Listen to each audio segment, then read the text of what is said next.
Radimo konkretno obnovu, revitalizaciju pruge koja je dugačka oko 10 km, dionica Caprag-Petrinja.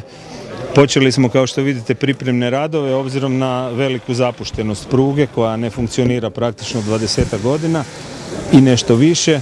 Moramo ukrčiti teren. Imamo i, nažalost, minski sumnjivih područja koja ćemo sukcesivno razminirati. Ona su nešto dalje od osi pruge, pa za ovu fazu radova nema opasnosti. Velika sreća i zadovoljstvo danas. Ja sam rekla u svom završnom govoru ovdje, ovo je poruka svim građanima, ne samo grada Petrinje, nego cijelog područja od posebne državne skrbi, da doista nismo zaboravljeni i ponovo smo uspjeli vratiti dio novca naših građana iz proračuna kroz ovakve projekte. Koliko nama treba pruga Sisak-Petrinja, koliko je to važno za Petrinju i cijelu Banovinu, mislim da to znaju svi građani. Što znači u ovoj krizi investirati na ove prostore 87 milijuna kuna i vratiti u život i dati jednu podlogu za gospodarski razvoj kroz cjelokupnu infrastrukturu svjedoči samo o tome da smo točno znali kojim pravcem ići, na koji način stvarati preduvjete i kako doći do željenog cilja. Ono što je važno da